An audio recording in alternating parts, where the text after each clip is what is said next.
with the 12th chemistry. Okay, so I will be making video on the 12th chemistry. We have done this chapter 1, 12th chemistry.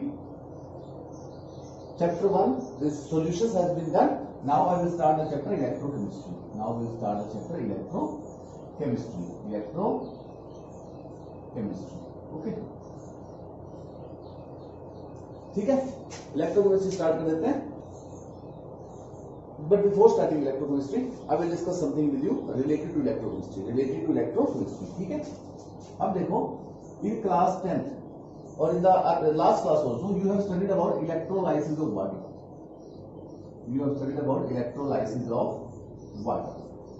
Okay, and you have also studied about this battery cell. You know, battery cell जो तुम्हारे remote में cell होता है, torch में cell होता है, उसके बारे में जानते हो. इलेक्ट्रोलाइसिस ऑफ वाटर तुम जानते हो. अगर ये दो चीजें तुम जानते हो, इसका मतलब तुम इलेक्ट्रोकेमिस्ट्री को पहले से जानते हो. That what is electrochemistry.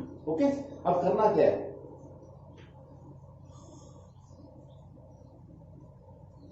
First thing चलो कि तुम्हारे यहां पे इलेक्ट्रिसिटी है. ठीक है, इलेक्ट्रिसिटी है. वो मान लो तुमने यहां पे स्विच है, मान लो मेरा स्विच यहाँ पे, बल्ब वहां पे है, तो मैं स्विच ऑन करता हूं, करंट फ्लो करता है, बल्ब में लाइट आ जाती है. ठीक है, तो मतलब इलेक्ट्रिसिटी के लिए एक स्थान से दूसरे स्थान से पहुंचने के लिए. ठीक है, इलेक्ट्रिसिटी मतलब इलेक्ट्रिक पावर यहाँ पे थी, पावर हाउस हमारा यहां से है, पावर हाउस मान लो वहां पे है, पावर हाउस से पूरे इलाके में इलेक्ट्रिसिटी भेजी गई है. तो पावर हाउस होता है ना, डैम होता है, डैम के पास पावर हाउस होता है जहां पे इलेक्ट्रिसिटी जनरेट होती है, फिर उस इलेक्ट्रिसिटी को पूरे इलाके में बांट देते हैं. ठीक है, तो इलेक्ट्रिसिटी एक स्थान से दूसरे स्थान पे, from one place to another place. How does electricity move? For the movement of electricity what do you require? मान लो लकड़ी है, लकड़ी में इलेक्ट्रिसिटी मूव नहीं होती. यहां से जैसे तुम बटन ऑन करते हो वहां पे बल्ब होता है, तो बीच में कॉपर की वायर होती है, तो कॉपर वायर क्या करती है, इलेक्ट्रिसिटी को एक स्थान से दूसरे स्थान तक ले जाती है. ठीक है, कॉपर की वायर होती है, सिल्वर की वायर भी लेके जा सकती है, गोल्ड की वायर सिल्वर की वायर भी लेके जा सकती है. ठीक है, पर हम जनरली कॉपर की वायर का इस्तेमाल करते हैं. ठीक है, तो बिकॉज कॉपर इज डक्टाइल और सस्ता भी है, तो सिल्वर के मुकाबले, तो हम क्या करते हैं, कॉपर की वायर का इस्तेमाल करते हैं. तो कॉपर की wire is carrying electricity from one place to another place. अब कॉपर की वायर के पास क्या है, कॉपर के पास ऐसी क्या चीज है कि वो इलेक्ट्रिसिटी को यहां से बटन से लेके उस बल्ब तक पहुंचा दे रहा है. तो कॉपर के पास है इलेक्ट्रॉन्स. कॉपर के पास क्या है, electrons.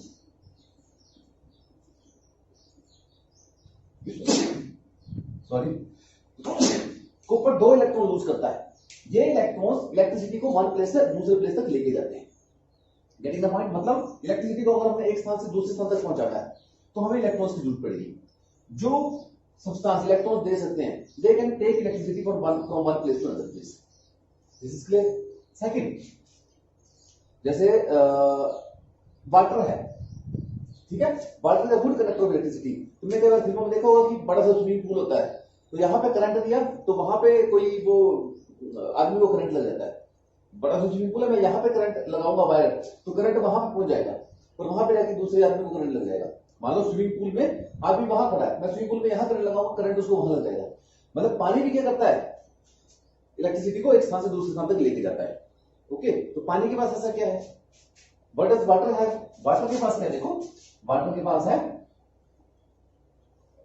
2H positive plus O2 negative. ये आयन है बस. वाटर के पास कौन सी आयन है, एक तो उसके पास ये वाली आयन है हाइड्रोजन आयन, और एक इसके पास ऑक्सीजन की आयन है.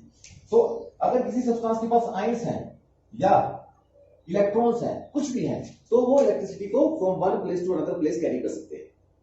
Getting the point? If a substance have either electrons और आयंस और इलेक्ट्रॉन्स अगर कुछ भी है उसके पास, तो इलेक्ट्रिसिटी को एक स्थान से दूसरे स्थान तक कैरी आउट किया जा सकता है. Getting the point? So for the electricity either free electrons or free ions are required. इतना याद कर लो. पानी का एग्जांपल और कॉपर वायर का एग्जांपल दिमाग में बैठा लो. कॉपर के पास क्या है, इलेक्ट्रॉन्स है, और पानी के पास क्या, आयंस है, इसलिए इलेक्ट्रिसिटी को कंडक्ट करते हैं. ठीक है, होगी बात. अब मैं तुम्हें बताता हूं इलेक्ट्रोलाइसिस ऑफ वाटर के बारे में. इलेक्ट्रोलाइसिस ऑफ वाटर में तुम क्या करते हो, वाटर होता है, उसमें क्या पास करते हो,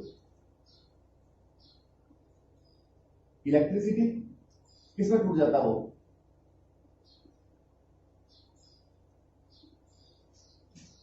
इसमें टूट गया. ओके, तो अब ये कौन सी रिएक्शन हुई? केमिकल रिएक्शन हुई ना। New substance is form with the help of electricity, with the help of electricity chemical reaction होगी। वाटर को हमने तोड़ दिया हाइड्रोजन ऑक्सीजन में, new substance is form, this is chemical reaction. Chemical reaction has been done with the help of electricity. अगर electricity ना देते तो वाटर कैसे टूटता? इलेक्ट्रिसिटी ना देते तो वाटर कैसे टूटता? Getting the point? अब ये जो टूटा है, ठीक है, ये जो टूटा है, ठीक है, इसके पास कौन से आयंस हैं? 4H पॉजिटिव आयंस है और 2O2 नेगेटिव आयंस है। इसके पास ये वाले आयंस हैं, इसके पास ये वाले आयंस हैं। आयंस है मतलब इसके पास एनर्जी है, ठीक है। ये जो एनर्जी होती है आयंस वाली, it is known as chemical energy, it is called as chemical energy, it is called as chemical energy. तो यहां पे हमने इलेक्ट्रिसिटी देके इसमें एक केमिकल चेंज ला दिया, ठीक है। With the help of electricity we have brought a chemical change, ठीक है। With the help of electricity हमने इलेक्ट्रिसिटी देके इसमें केमिकल चेंज ले आए, इसमें केमिकल चेंज है। अगर इलेक्ट्रिसिटी ना देते तो केमिकल चेंज ना आता। First point you understand it, okay. अब जैसे तुम्हारा सेल होता है, सेल देखा तुमने बैटरी का, तो एक तरफ जिसके पॉजिटिव टर्मिनल होता है और नीचे नेगेटिव टर्मिनल, देख लेना, एक तरफ प्लस लिखा होता है ऊपर और नीचे क्या लिखा होता है? नेगेटिव लिखा होता है, ठीक है। तो इसमें क्या होता है? इसमें सेल के अंदर तुम देखोगे तो एक क्या होगा, सेल के अंदर बता रहा हूं मैं, इसके अंदर क्या होता है? एक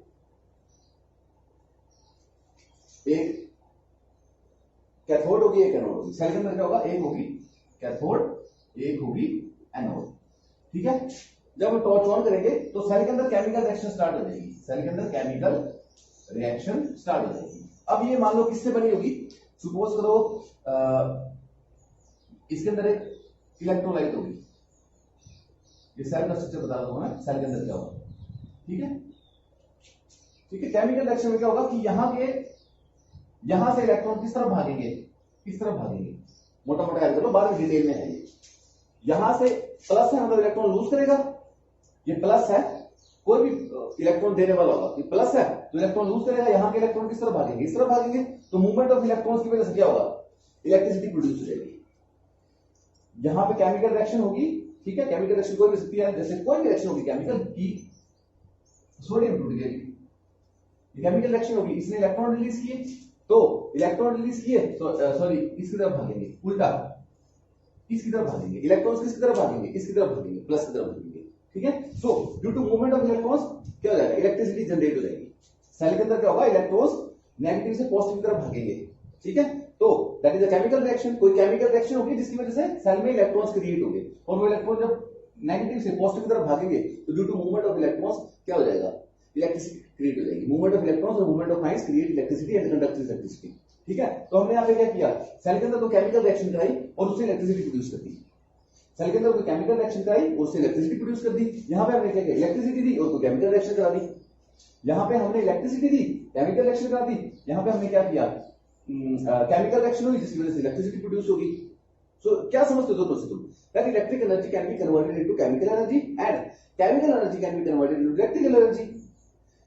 Electrical energy can be converted into chemical, can bring about a chemical change or can be converted into chemical energy. Electric energy can be converted into chemical energy and chemical energy can be converted into electrical energy. दोनों energy एक दूसरे में interconvertible है. So the branch of chemistry which deals with this मतलब with conversion of electrical energy to chemical energy and chemical energy to electrical energy is called as electrochemistry. That is the point.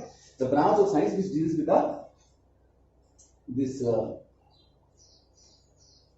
interconversion of electrical energy and chemical energy is called as electrochemistry. सबसे simple भाषा में branch of chemistry deals with the conversion of electrical energy to chemical energy and vice versa is called as electrochemistry. Getting the point? So यानी electrochemistry की definition लिख लो electrochemistry की definition. यहां से clear हो गया तुम्हें कि क्या होता है ये?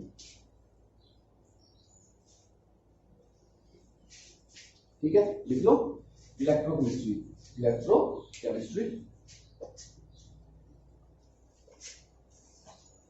साथ साथ लिख लो, नोट चेंज पढ़ते रहो. इलेक्ट्रोकेमिस्ट्री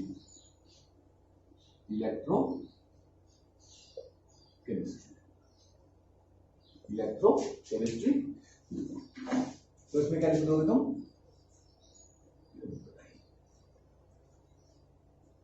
ब्रांच और पेड़ मत बता दे. Branch of chemistry, branch of chemistry that deals with electrical energy and chemical energy and their interconversions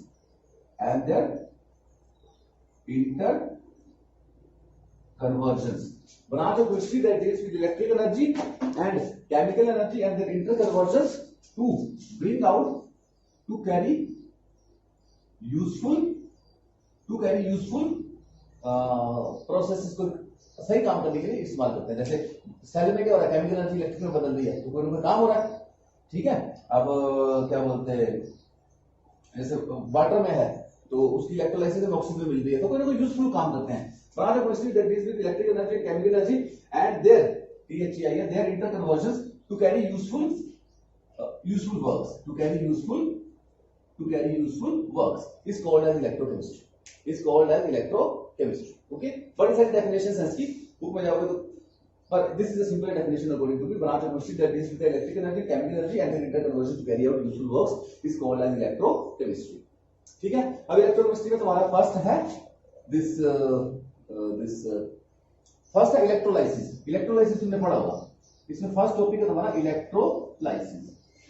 ठीक है, इलेक्ट्रोलाइसिस तुमने जूनियर क्लासेस में पढ़ा होगा, बट तुमने यहाँ पे दो चीजें नहीं पढ़ी। इलेक्ट्रोलाइसिस में यहाँ पे हम दो चीजें, इलेक्ट्रोलाइसिस तुम्हें पता है, जैसे किसी की भी इलेक्ट्रोलाइसिस करनी, मान लो मैंने NaCl की इलेक्ट्रोलाइसिस करनी है, किसकी इलेक्ट्रोलाइसिस करनी मैंने NaCl की करनी है, तो क्या करेंगे, इसमें से इलेक्ट्रिसिटी पास करेंगे और क्या बन जाएगा 2Na प्लस Cl2।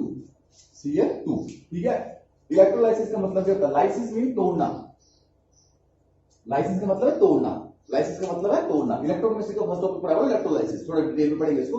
इलेक्ट्रोलाइसिस का मतलब तोड़ना, इलेक्ट्रो का मतलब with the help of electricity. तो किसी को आप with the help of electricity तोड़ते हैं, that is known as electrolysis. With the help of electricity तोड़ते हैं किसी को, that is known as electrolysis. Okay, with the help of electricity हम किसी को तोड़ते हैं, that is known as electrolysis. ठीक है, अब देखो कैसे होगा काम इलेक्ट्रोलाइसिस में। अब मैं देखो इसको तुम्हें धीरे धीरे लेके जाता हूं, उसमें डिटेल में लेके जाता हूं। ठीक है, लाइसिस मींस लाइसिस या breaking of a substance with the help of electricity,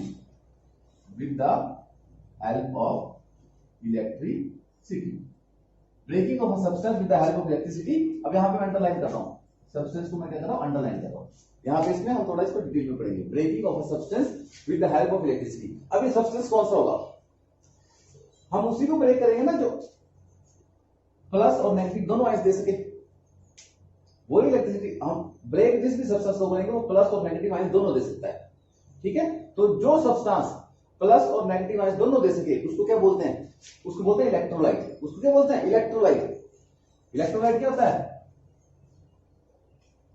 electrolyte एक ऐसा सब्सटेंस है जो पॉजिटिव आयंस भी देगा और नेगेटिव आयंस भी देगा। जैसे कौन से आ गए एग्जांपल देख लो इसके, NaCl इलेक्ट्रोलाइट है, क्यों, plus minus.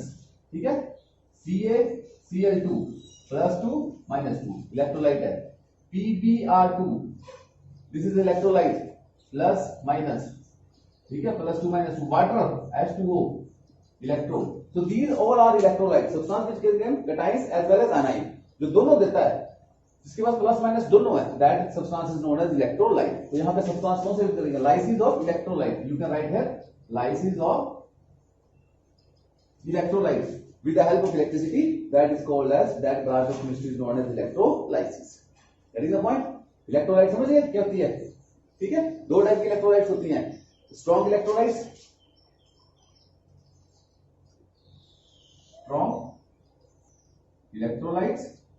And weak electrolytes. दो टाइप की इलेक्ट्रोलाइट्स होती हैं, strong electrolytes and weak electrolytes. ठीक है, there are two type of electrolytes, strong electrolytes and weak electrolytes. अभी क्या होती है मैं तुम्हें बता रहा हूं। देखो स्ट्रॉन्ग इलेक्ट्रोलाइट कौन सी होती है, स्ट्रॉन्ग इलेक्ट्रोलाइट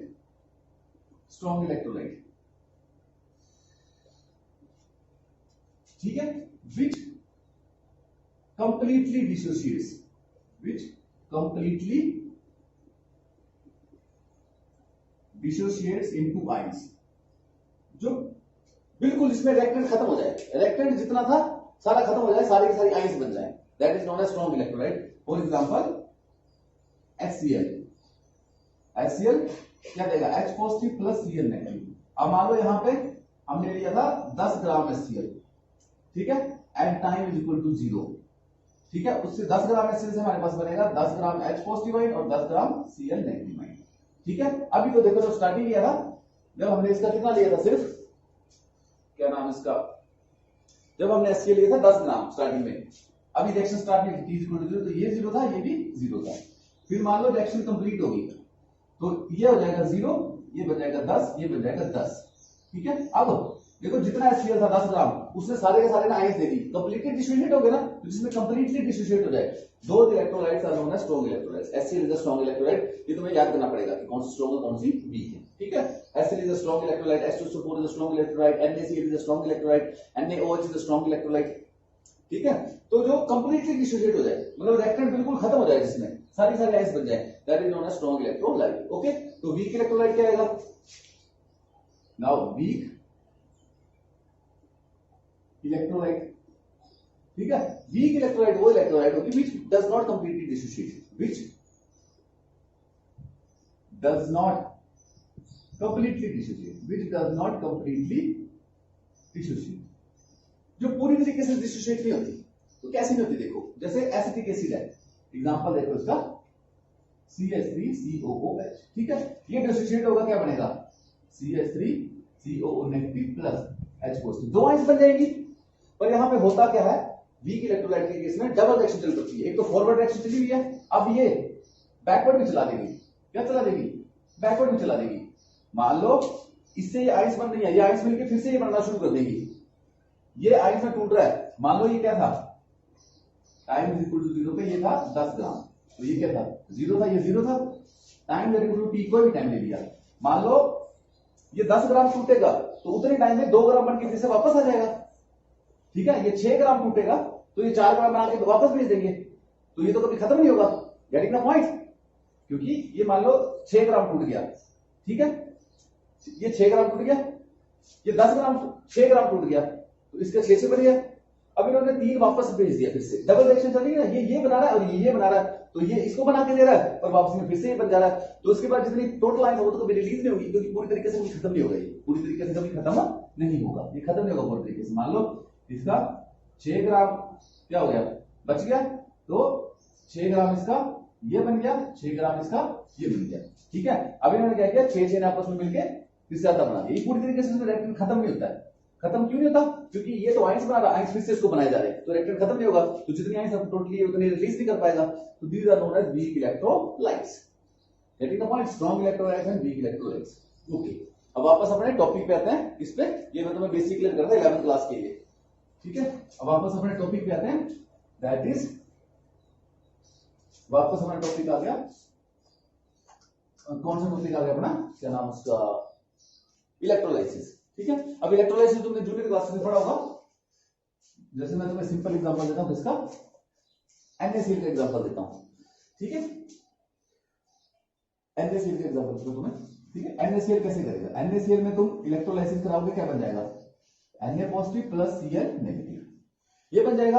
अब ये प्लस वाली है तो किसके पास जाएगी, ये जाएगी कैथोड के पास, और ये माइनस वाली तो किसके पास जाएगी, जाएगी एनोड के पास, ये कैथोड के पास जाएगी, एनोड के पास जाएगी, तो एट कैथोड, कैथोड पे रिएक्शन क्या होगी, कैथोड नेगेटिवली चार्ज है, कैथोड नेगेटिवली चार्ज है और ये पॉजिटिवली चार्ज है, कैथोड पे इसको क्या मिल जाएंगे, इलेक्ट्रॉन मिल गया, जो किसमें कन्वर्ट हो गया, Na में। अब हमने 2 लिए थे, 2 Na 2 नेगेटिव, इसमें 2 लेते हैं क्योंकि क्लोरीन गैस निकालने थे, Cl2 निकालना, 2 लिए थे, तो 2 Na को कितने इलेक्ट्रॉन की जरूरत थी, 2 इलेक्ट्रॉन की जरूरत थी, 2 Na बन गए, ठीक है।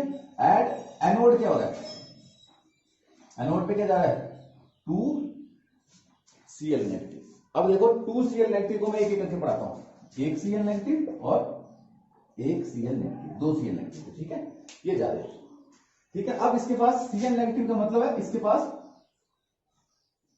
नेगेटिव साइन का मतलब इसका 2 इलेक्ट्रॉन ज्यादा है, यहाँ पे 1 इलेक्ट्रॉन ज्यादा नहीं 2 इलेक्ट्रॉन ज्यादा है। कैसे? देखो जैसे HCl है और HH, एक बॉन्ड में कितने इलेक्ट्रॉन होते हैं? 2 इलेक्ट्रॉन होते हैं, ठीक है। अब यहाँ पे हाइड्रोजन और हाइड्रोजन की इलेक्ट्रोनेगेटिविटी समझते हो? Tendency to attract electrons. Hydrogen और हाइड्रोजन की इलेक्ट्रोनेगेटिविटी क्या है? हाइड्रोजन और हाइड्रोजन की इलेक्ट्रोनेगेटिविटी बराबर है, ठीक है। तो इलेक्ट्रॉन ना इसके तरफ जाएगा ना इसकी तरफ जाएगा, दोनों आपस में शेयर कर लेंगे। दोनों आपस में क्या कर लेंगे? शेयर कर लेंगे। तो क्या बन जाएगा? एक फ्री रेडिकल और ये दूसरा फ्री रेडिकल। जिसके पास एक एक्स्ट्रा इलेक्ट्रॉन हो वो फ्री रेडिकल, तो यहाँ फ्री रेडिकल बोलते हैं उसको। तो इसके पास एक चला गया, इसके पास एक चला गया, तो एक हाइड्रोजन और एक हाइड्रोजन, कितना फ्री रेडिकल बन गए? 2 हाइड्रोजन के फ्री रेडिकल बन गए, ठीक है। अब पर HCl में देखो क्लोरीन की इलेक्ट्रोनेगेटिविटी ज्यादा है हाइड्रोजन से, तो जो शेड पेयर ऑफ इलेक्ट्रॉन्स है क्लोरीन की इलेक्ट्रोनेगेटिविटी हाइड्रोजन से ज्यादा है, तो जो बीच में बॉन्ड के इलेक्ट्रॉन्स है वो कौन खींच लेगा? क्लोरीन खींच लेगा, क्लोरीन खींच लेगा। तो क्लोरीन के पास कितने इलेक्ट्रॉन्स था? हाइड्रोजन के पास कितना रह गया? 1 रह गया, प्लस आ गया उसके ऊपर साइन, और क्लोरीन के ऊपर कितने इलेक्ट्रॉन एक्स्ट्रा आ गए? 2 इलेक्ट्रॉन एक्स्ट्रा आ गए। तो हम चार्ज कौन सा लगाते हैं उसके ऊपर? नेगेटिव। तो नेगेटिव साइन का मतलब है इसके पास कितने इलेक्ट्रॉन ज्यादा है? 2 इलेक्ट्रॉन ज्यादा है। थोड़ा डिटेल में जाना पड़ेगा, 11 तक जो तुमने पढ़ा था। अब now this is higher level. Negative का मतलब है इसके पास 2 इलेक्ट्रॉन ज्यादा है। तो यहाँ पे क्लोरीन के पास कितने इलेक्ट्रॉन ज्यादा है? यहाँ पे 2 क्लोरीन, दोनों को अलग अलग कर रहा हूं, 2 इलेक्ट्रॉन ज्यादा है, ठीक है। 2 इलेक्ट्रॉन ज्यादा, इसने क्या किया? 1 इलेक्ट्रॉन इसने दे दिया, 1 इलेक्ट्रॉन इसने दे दिया, ठीक है। 1 इलेक्ट्रॉन इसने दे दिया, 1 इलेक्ट्रॉन इसने दे दिया। अब क्लोरीन के पास देखो, जब क्लोरीन नेगेटिव था, यह ध्यान से देखना, क्लोरीन नेगेटिव था, इसके पास 2 इलेक्ट्रॉन थे। अब इसने 1 इलेक्ट्रॉन दे दिया, 1 इलेक्ट्रॉन दे दिया, तो इलेक्ट्रॉन कितना बचा इसके पास? 1 बचा। तो अब क्लोरीन किसमें चेंज हो जाएगा? Chlorine free radical, chlorine free radical, ठीक है। इसको अगर इकट्ठा करके लिखना होगा तो ऐसे लिख सकते हैं। अगर इसको इकट्ठा करके लिखना है दोनों को, तो 2Cl negative minus 2 electron will give you 2 chlorine free radical. अगर इकट्ठा करके लिखना तो ऐसे करके लिख सकते हैं इसको, 2Cl 2 electron 2 chlorine radical. Okay, ये बात समझ आ गई। अब इसमें देखो, इसमें चार्ज खत्म हो गया, ये न्यूट्रल बन गया, प्लस चार्ज खत्म हो गया, न्यूट्रल बन गया। इसमें क्या हुआ? नेगेटिव साइन खत्म हो गया, ये न्यूट्रल बन गया। ये ना पॉजिटिव है नेगेटिव है, ये न्यूट्रल है, ठीक है। तो इसमें देखो फर्स्ट स्टेप में क्या किया? इसका चार्ज खत्म करके इसको सोडियम एटम बना दिया, और इसका चार्ज खत्म करके इसको क्लोरीन फ्री रेडिकल बना दिया।